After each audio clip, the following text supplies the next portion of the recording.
Bonjour à tous, ici Patrice Roy du site de formation lecompagnon.info avec une formation d'introduction sur les requêtes d'Access.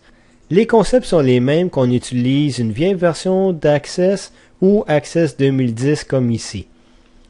Je vais appuyer sur l'onglet Créer et ensuite choisir l'option Création de requêtes. Pour ceux qui ont Access 2003 ou précédent, à partir de la fenêtre de base de données, vous sélectionnez l'onglet Requêtes et ensuite le bouton Nouveau. Dès que j'appuie sur le bouton, il y a une fenêtre qui apparaît avec la liste des tables disponibles ou on peut aussi créer une requête à partir d'une requête. Ou si on le désire, on peut afficher les deux en même temps et de cette façon choisir ceux qu'on a besoin. Pour cet exercice simple, qui consiste à trouver les informations sur toutes les personnes qui s'appellent Roger dans l'entreprise, on va utiliser la table des employés. J'appuie sur le bouton Ajouter et ça sera tout. Je n'ajouterai pas d'autres tables ou d'autres requêtes. Alors j'appuie sur le bouton Fermer. Et voici dans la section la table Employé apparaît. Je pourrais aussi ajouter d'autres tables en appuyant sur le bouton Afficher la table, le bouton avec le plus jaune, et réafficher la fenêtre qu'on vient de voir et choisir les tables et les requêtes que j'ai besoin. Dans ce cas-ci, je reviens à ma zone des tables. Il y a juste une table que j'ai besoin. Il y a les trois champs que je vais avoir besoin. Le prénom de la personne, le nom et le poste qu'elle occupe dans l'entreprise. Allons voir maintenant la seconde section de la requête et sur la première ligne, vous sélectionnez la liste des champs que vous avez besoin. Le premier avec l'étoile indique que je voudrais tous les champs dans le même ordre qu'ils sont dans la table. Mais dans ce cas-ci, j'ai vraiment besoin que du champ prénom. Et vous voyez, dans la seconde ligne, vous avez le nom de la table d'où provient le champ. Je pourrais choisir d'autres tables, mais dans ce cas-ci, c'est la seule. Alors, par exemple, l'avantage d'avoir la table d'afficher et de savoir que le prénom est le prénom d'un employé et non le prénom d'une personne contact ou le prénom d'un client, par exemple. Aussi, sur la troisième ligne, vous allez voir qu'il est possible de trier les champs en ordre croissant ou décroissant ou de ne pas trier. Et si vous voulez trier sur plusieurs champs en même temps, rappelez-vous que le champ qui est toujours le plus à la gauche a la priorité sur les autres. Alors, si vous triez sur 3 ou 4 champs, la priorité va aller à celui qui est à la gauche, suivi du deuxième et du troisième. Aussi, dans la quatrième ligne, on vous donne l'option d'afficher ou de masquer un champ dans la requête.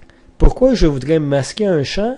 J'ai besoin d'un champ pour trier les enregistrements, mais je ne veux pas l'afficher. Alors, ça serait possible de cette façon.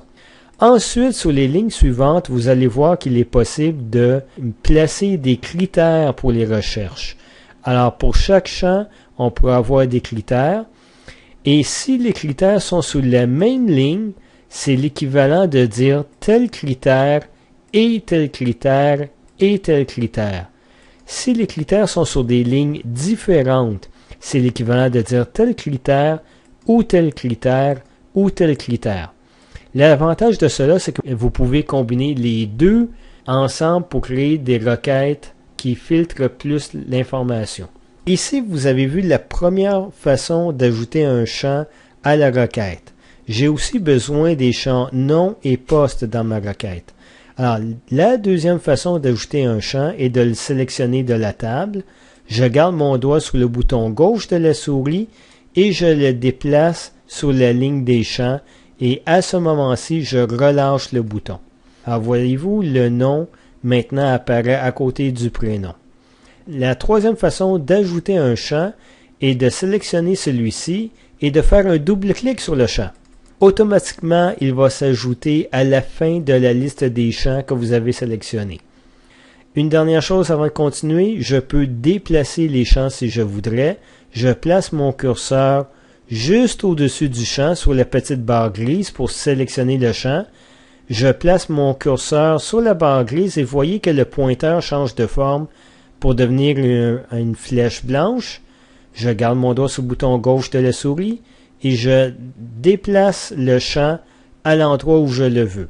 Alors pour cet exemple-ci, je veux encore le poste à la fin, mais c'est de cette façon que vous pouvez déplacer des champs dans votre liste.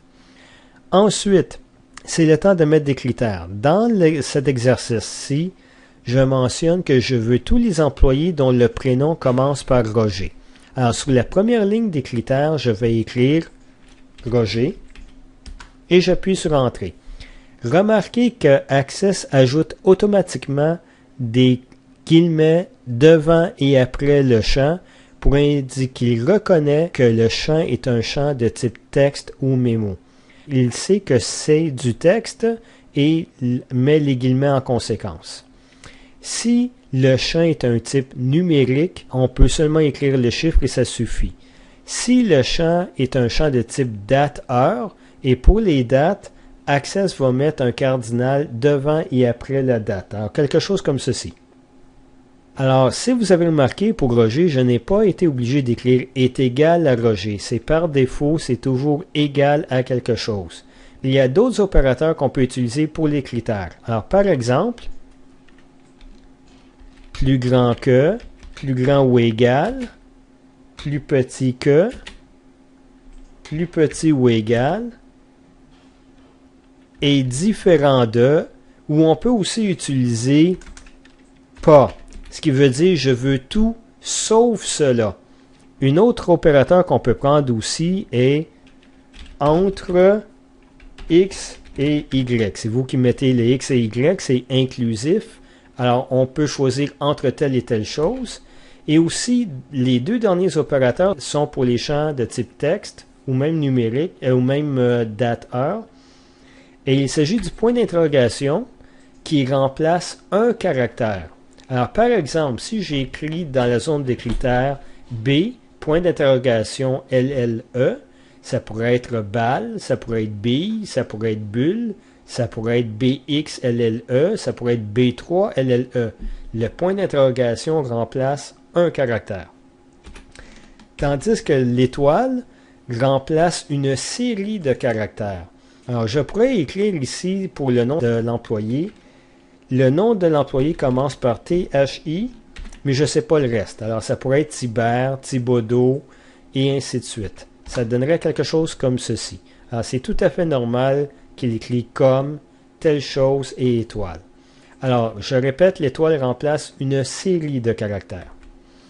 Maintenant qu'on a choisi tous les champs, qu'on a choisi les critères qu'on a besoin, c'est le temps d'exécuter la requête. Il y a beaucoup d'éléments encore à expliquer sur l'onglet des requêtes, mais je vais le faire après avoir vu le résultat. Alors, si on retourne en haut sur la barre, il y a premièrement les modes d'affichage, voir les données en mode feuille de données, ou en mode de tableau croisé dynamique, ou en graphique croisé dynamique. On pourrait aussi voir le résultat en mode SQL pour Structured Query Language, ou SQL en français, et on verrait les instructions pour créer cette requête-ci. Alors, par exemple, ici, on voit qu'on sélectionne les champs prénom, nom et poste de la table employée et on affiche ceux-ci selon le critère que le prénom est égal à Roger. Mais ici, j'affiche le résultat et vous voyez le résultat ici. Alors, comme pour Excel, je peux élargir les colonnes comme je le veux. En me plaçant entre les champs, je garde mon doigt sur le bouton gauche de la souris, je peux l'agrandir un peu. Et si vous voyez le résultat ici, j'ai Roger Lepage et Roger Dubuc. Tous deux sont des gérants dans l'entreprise. Pour retourner en mode création, je retourne en haut et à chaque fois que vous allez voir une icône avec un crayon, une équerre et une règle, c'est pour retourner en mode création. Je pourrais aussi choisir les autres modes, mais cette fois-ci, je retourne en mode création. Maintenant, expliquons les autres éléments qui sont à l'intérieur de l'onglet Requête. Alors, vous avez vu le mode d'afficher. J'aurais pu utiliser le bouton Exécuter pour exécuter la requête. Et il n'y a pas juste un type de requête, il y en a plusieurs. La requête de type sélection qu'on vient d'utiliser sert à afficher les données selon les critères qu'on a choisis. On pourrait aussi créer une nouvelle table avec les résultats de la requête. Et vous pouvez aussi ajouter les enregistrements qui répondent aux critères dans une autre table. Et avec cela, vous avez aussi la requête suppression pour retirer des enregistrements qui répondent aux critères. Alors, prenons un exemple de ces deux-là ensemble. Je veux premièrement afficher la liste des clients qui n'ont pas fait d'achat depuis 2 ans. Et ensuite, je veux les ajouter à la liste des clients désuets ou la liste des anciens clients. Une fois que j'ai fait ça, je peux retourner à ma table de liste des clients et supprimer les clients qui n'ont pas fait d'achat récemment. J'ai encore l'information dans l'autre table à cause que je les ai ajoutés, mais je peux les supprimer de la table des clients actifs. Alors, on peut combiner ces différentes requêtes-là pour gérer les enregistrements dans les tables. Il y a aussi une requête de type mise à jour. Alors, par exemple, dans cet exemple-ci, il y a des employés qui travaillent à plusieurs emplacements. On déménage un des bureaux régionaux à une autre ville. Alors, par exemple, au lieu de travailler dans la ville de Québec, le bureau régional a été déplacé à Lévis. Je ne suis pas intéressé à changer manuellement les informations de chacun des enregistrements. Je peux créer une requête mise à jour qui dit à chaque fois que vous allez voir le bureau qui est Québec, change-le pour Lévis. Et automatiquement, Access mettrait à jour les enregistrements. Il est possible de créer une requête d'analyse croisée. J'ai besoin de 3 champs, un où j'affiche les données horizontalement, un autre où j'affiche les données verticalement, et un troisième sur lequel je fais l'analyse que j'ai besoin. Alors, par exemple, j'aurais besoin de voir la liste des produits vendus par vendeur. Alors, j'ai la liste des vendeurs à la verticale, j'ai la liste des produits à l'horizontale, et le tableau m'indiquerait le montant des ventes de chacun de mes produits par vendeur. Alors, c'est ça une analyse croisée. Il est aussi possible d'unir des requêtes qui sont similaires et de voir les résultats. Mais quand je dis similaire, c'est vraiment similaire. Les critères peuvent être différents et ils devraient être différents. Mais la liste des champs et l'ordre des champs qui sont affichés doit être identique. De cette façon-là, on peut ensuite unir les requêtes et avoir le résultat voulu. Il y a aussi le mode SQL direct. On oublie les différents modes d'affichage pour entrer directement les instructions qu'on a besoin en mode SQL. Je ne le recommande pas, je préfère de loin, surtout si vous commencez, de travailler en mode d'exemple comme on a ici. Alors, je reviens sur le bouton Afficher les tables, où vous pouvez ajouter des tables ou des requêtes à votre requête pour mieux répondre à vos besoins. Alors, vous pouvez en tout temps insérer des lignes ou des colonnes à la zone des critères et aussi entrer dans le générateur d'expression pour pouvoir créer vos propres fonctions, vos propres opérations. Dans le dernier exemple, on a affiché toutes les informations, mais on pourrait aussi filtrer d'une autre façon en voulant montrer le top 5, le top 25, le top 100, le top 5% ou top 25%, ou afficher le tout. Alors, c'est possible de le faire à partir d'ici. Alors, dans la majorité des cas, vous allez vouloir créer des requêtes pour afficher les données. Mais vous pouvez aussi utiliser les requêtes pour créer un sommaire des données. Et là, vous devez activer les opérations. Alors, en appuyant sur le bouton Toto ici, avec le sigma, vous allez voir que dans la zone des critères, maintenant, il y a une autre ligne qui s'est ajoutée qui s'appelle Opération. Et si on regarde la liste, voici ce qu'on peut créer comme opération. Alors, on peut regrouper les données communes ensemble. On pourrait, si ce serait des chiffres, on pourrait demander de voir la somme, la moyenne, quel est le plus petit, quel est le plus grand, compter le nombre d'enregistrements qui répondent aux besoins, quel est l'écart type ou la variance, trouver le premier ou le dernier enregistrement, ou créer vos propres opérations, et aussi vous avez OU pour vous aider à filtrer, même avec des requêtes de synthèse. Et c'est tout pour cette démonstration.